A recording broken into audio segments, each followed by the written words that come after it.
Hi, thanks for being here. It's a way bigger crowd than I had expected. I'm a natural introvert as a computer programmer, so giving these presentations is always difficult. But fortunately I have slides. I have about 100 slides. I'm going to spend at least 2 minutes on each slide. So I hope that's okay. As it says, right now I'm currently CTO at Sequence Video, which is a startup doing video for business to consumer marketing. It's interesting, not super duper interesting, maybe on the product side, like working on the iPhone or on animated films. But the technology is really cool, and I'll sort of get to what my role is there at the very end, and my role as a CTO and an entrepreneur and investor in general. Putting this slide deck together was interesting. I realized that I've been programming now for 31 years. So I was born in 1968 when 2001: A Space Odyssey came out. So when I grew up, there wasn't a whole lot of computers out there. There were a few. People were exposed to HAL in 2001. It wasn't a particularly friendly exposure to a computer.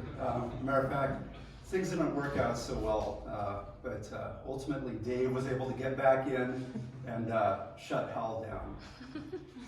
Now, computers in general weren't in society like they are today. That way. Sure, sure thing. Yeah. Should I move this way? You're great. Okay. You're fine, yeah. So, some people might say, oh, well, that's ENIAC. So this is a tube-based computer. Here's a little more advanced tube-based computer. And then finally, we got these really cool-looking IBM 360, very stylish models. But certainly these things weren't in your houses. Maybe if you worked in a large corporation, you had some sort of exposure to computers, but it wasn't at all like today. We knew computers existed, but they weren't part of our daily life, not at all. This is a working 360 at the Computer History Museum in Mountain View. If you ever get down there, up there, it's super cool. You can see a lot of really neat hardware. And then, of course, in popular culture, we had the HALs, but we also had the C3POs, the R2D2s. These things were friendly, humorous.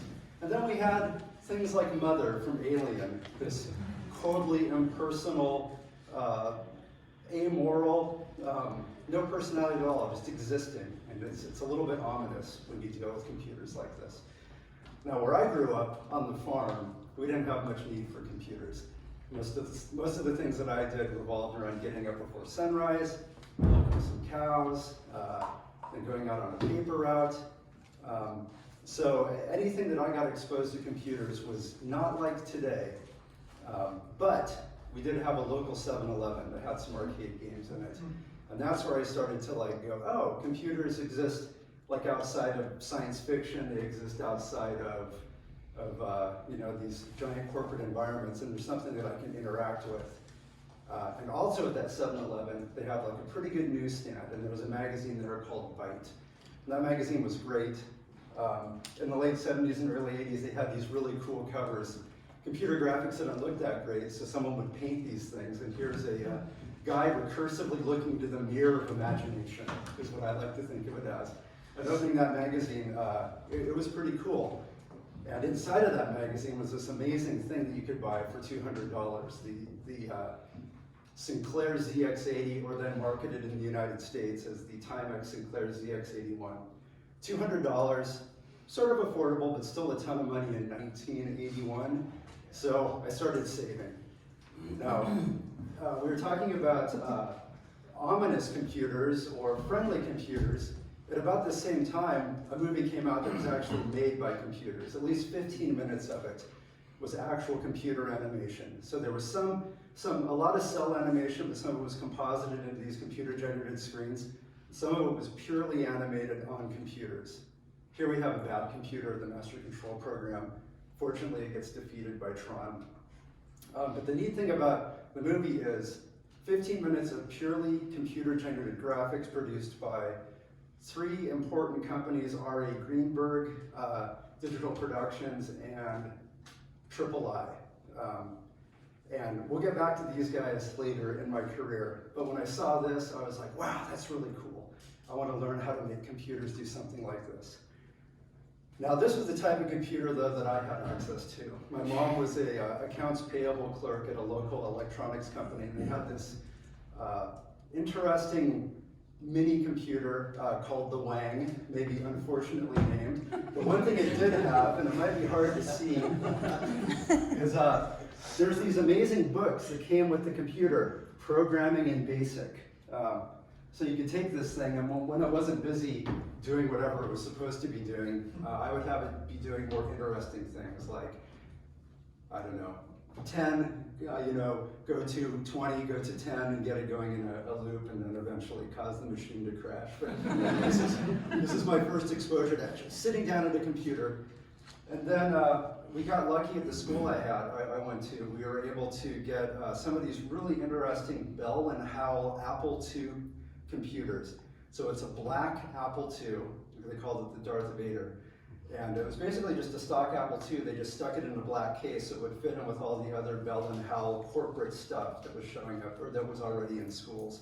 Something to do with purchasing. It was easier to do it this way. And here it is with some floppy disks. And then this is its more typical configuration that, if you're old enough, you might have used it like this. You have a computer, a couple of floppy disks, and a super high resolution screen on top. And then, of course, here are some a couple of guys who started this company called Apple, and I think maybe they're holding up the first Apple II board right here. It's hard for me to pay attention to the board because Steve is looking so stylish there with his collar flipped up. And then computers were showing up in all of our homes. You could go out and you could buy an Atari 1040, or this really wacky Intellivision, which is sort of a computer video game hybrid. And then finally things like the VIC-20, or I pointed out earlier, the Timex Sinclair. And these things were affordable. They were pretty usable. I don't think you could do any real work with them, but they were a gateway to computing and definitely a gateway to imagination and exploration. And I was totally captivated by these things. And then I had to put this one up just because it's so wacky. There is a Tucson TI connection, the TI-994A. That looks really cool. And that was one interesting thing about the 80s is the ecosystem of computers was explosive. There were a lot of them. Like there was this explosion of all sorts of wacky little computers. People adopted their various factions, and then, well, eventually it all collapsed. At that time, this is how we connected with the world. This thing called an acoustic coupler. You took your phone, you stuck it in here, and if you're Matthew Broderick, you started World War III. That's basically what we were doing. We were getting online, whatever that was, and we were just like dialing phone numbers and reaching out and trying to find somewhere we could connect to, not really to do anything bad, but just to do it. And for me, it was a way to get off the farm and out into the world. So in 1984, something really cool happened, and it wasn't the dystopia that Orwell had predicted. Matter of fact, Apple came out and said 1984 isn't going to be the 1984. Why 1984 isn't going to be 1984, and it's because they were introducing this computer called the Macintosh. And it was pretty amazing. If you had been using VIC-20s or any of these other computers, this thing had a high-resolution bitmap screen. It had this wacky device called a mouse. You could move a cursor around, and it was super amazing. Let me go back one more. The problem with it was that it was $4,000 in 1984. So it was like way out of the price range of I don't know who. I certainly wasn't able to buy one. But I was inspired by it, and I'd go down to the Byte store, and I'd look at the computer, and I'd play with it, and it was awesome. I was like, I really want to work on a computer like this, or even better yet, make a computer like this. Here's a picture of the core Macintosh team. Steve's not in here, but there's Andy Hertzfeld, Bill Atkinson, Susan Kerr. All of these people to me, are legends, and most of them are still active in the Valley or in technology in general, doing some really cool stuff. So I saw this picture, probably in Byte magazine, and I'm like, wow, I really want to work with these people. Here's the actual team, so it just wasn't 7 people in a pyramid. Here you have a pretty large team. Sort of your typical Silicon Valley team at the time. Although when I look at this picture now, I'm actually surprised by how diverse it is compared to what the reality was in the Valley in the 80s. Now, the the Macintosh, when it came out, people were like, wow, this is really amazing.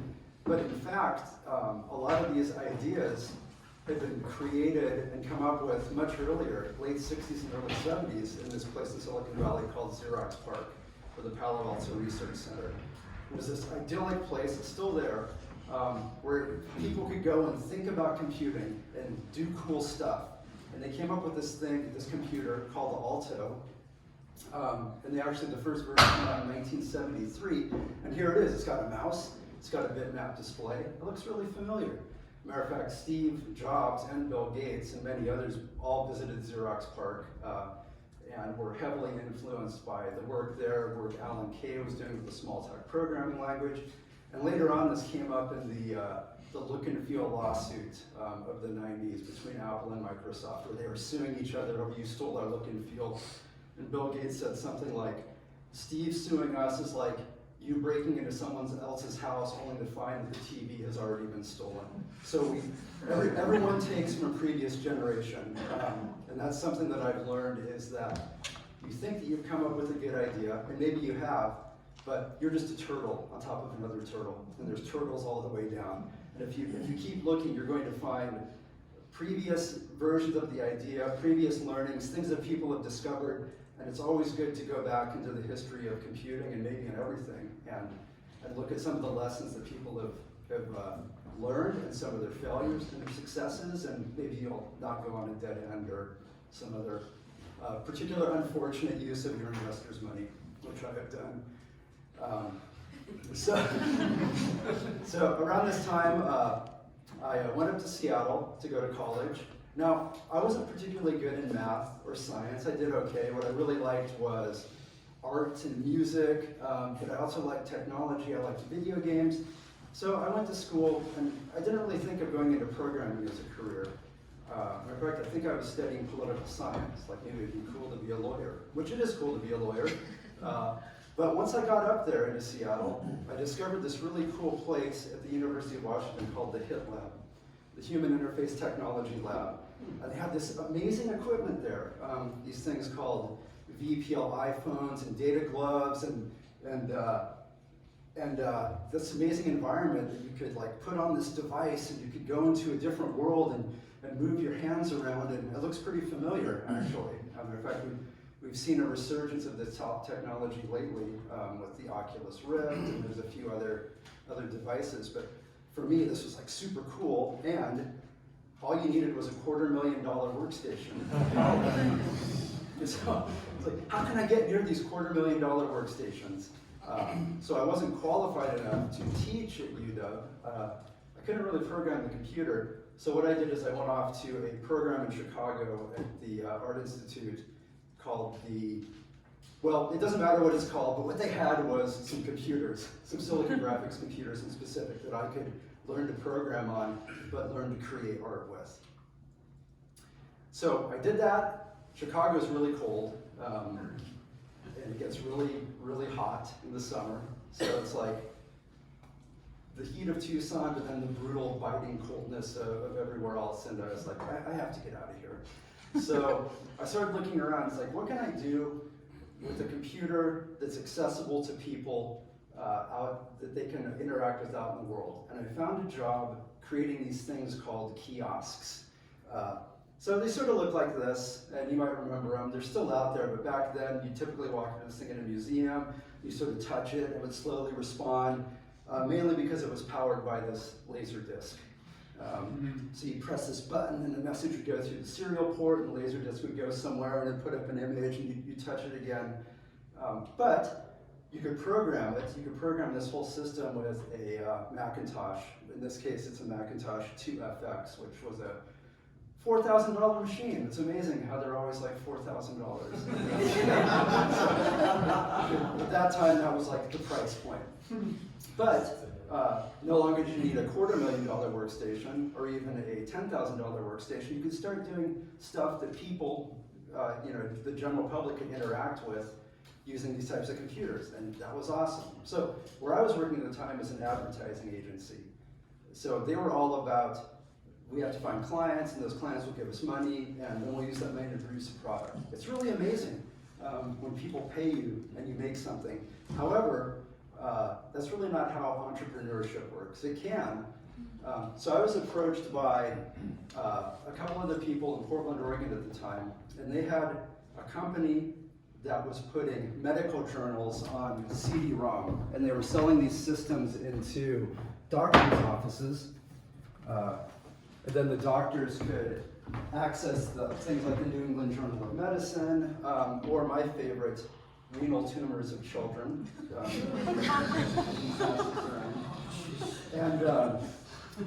And you know, it was a decent little business they had, but at the time, there was this program called the Oregon Entrepreneurship Technology Fund, OETI, and they're like, how can we work with this company in Portland to get bigger, to be like a more consumer-facing startup? And so that's what we did. We raised about $1.4 million from OETF, which was a massive amount of money. Like, it was mind-boggling to me. And we're able to go out and capitalize on this multimedia PC concept. You could buy a PC, had a CD-ROM drive, a decent sound card, a graphics card, and it could do interesting things on your PC, and it used this amazing invention called the CD-ROM. 5 minutes? All right, we're going to start cruising. So you could stick about 650 megabytes of stuff on it, and you could produce this like really amazing multimedia content. Matter of fact, this was the first product we did called Beyond the Wall of Stars. It was reviewed, and we were all called future unemployables. It was so bad. But we later went on, and we figured out a strategy. We'll go out and we'll license this branded content, and we'll make a fortune. Now, at this time, the market was heating up. We had cool things like Mist, The Seventh Guest. You've never heard of this title, but Creative Multimedia, my startup, someone came in and they bought it. I made a little bit of money, and I did a really not so good idea, which was I started a video game company. So I was only 25. But if you ever make some money, don't start a video game company. we did get a publishing deal with Rocket Science Games. These people had raised $80 million from Sega. But the whole multimedia CD-ROM market collapsed, and then I had to go find a real job. When I was trying to figure out what I'd do next, I was hooked up with a venture capitalist who said, well, why don't you go down and help out this software company in Silicon Valley that's in trouble, and you can help revitalize the company. And it was a company called Passport Designs, who did this music notation product. But what I realized is I was really being sent down to be a hatchet man, to work the company out of trouble, and the way you do that is you reduce the headcount, you stabilize the technology, and then you get someone else to buy it. So another valuable lesson about what happens to startups when things don't go well. It can get ugly, and sometimes you're the person that has to be ugly. I went from there. I started a company doing a nonlinear digital digital video editing system for this wacky computer called B. Once again, I'm just fixated by like non-mainstream computers. I love them. So at the time, Apple was in trouble. The PC was boring. Some former Apple exec said, well, let's make this completely new computer. It'll be awesome, and it was awesome. Jean-Louis Gasset, a former Apple exec, started the company. This is my video editor. It was neat. It was awesome. Ultimately, the company went public.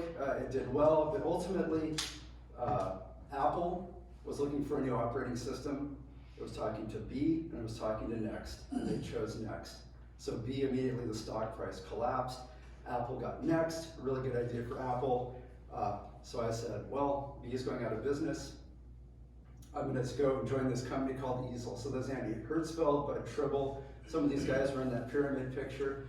They're starting a company to do Linux on the desktop. So it was in 2000, right at the start of the .com era.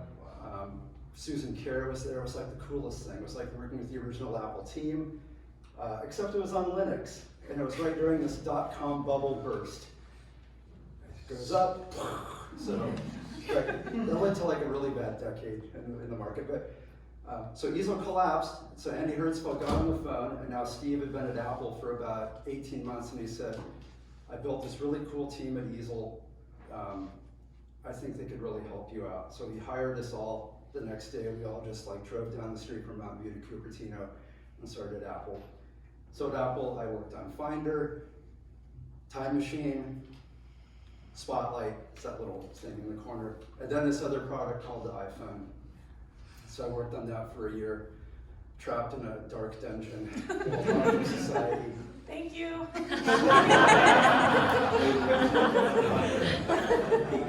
at the end of that, I was like, wow, I'm burnt out. So what should I do? Well, I remember Tron, computer graphics. There's this company called DreamWorks Animation, but they had bought a company in Silicon Valley called PDI that had made a film called Shrek. So I went to go work for them. DreamWorks made this film called Shark Tale at the same time. Don't stare at this picture for too long. It's very frightening. But the problem there is complexity. How do you enable artists to do really creative and imaginative things with tools that are really hard to use? So we created this really neat system called Apollo, and it deals with this complexity. This is a good article to look up. 500 artists, it takes 5 years, terabytes and terabytes of data, gazillions of dollars, and ultimately, sometimes you produce something like B-Movie, which was a dud. So what do you do at a company like DreamWorks when you're a movie-making company? Well, you diversify.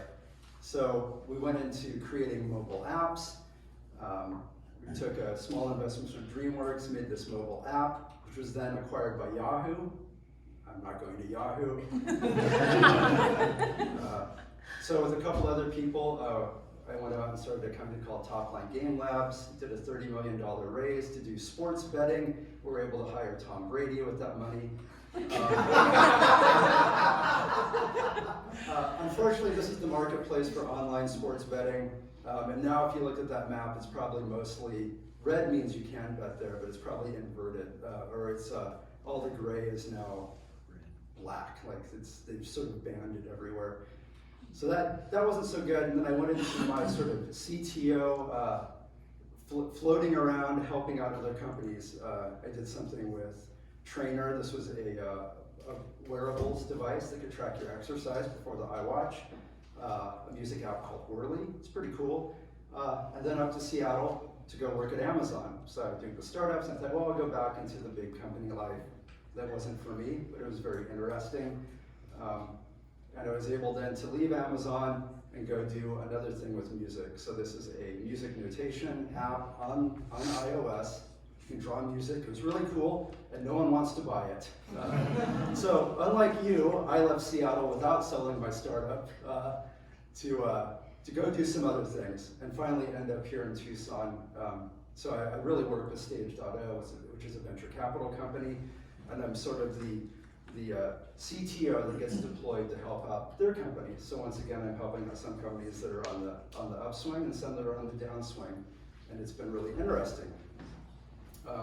And other than that, the other thing that I'm really focusing on is education here on Tucson with coding. How can we create an environment for people to get into the field that I'm in, but not have to go the really weird circuitous route that I went through, or the other extremely difficult route, which is to get a master's degree from MIT, a very traditional thing.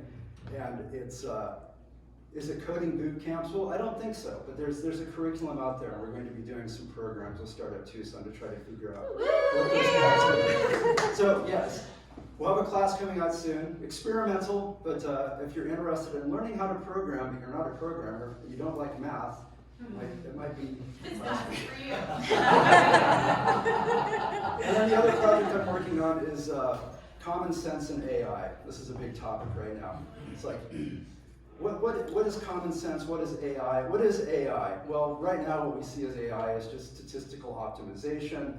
We're just revisiting all of, like I said, turtles, revisiting all the concepts from Minsky in the 60s, 70s, applying more computing power, but we're in what we call we're maximizing our local minima. We still got to get over this big hump. That's my other thing I'm looking at. And finally, my final words are something that Steve came up with when he came back to Apple: think different. As an entrepreneur, you have to think different. Try not to get sucked into this is what they're doing, so we're going to do that.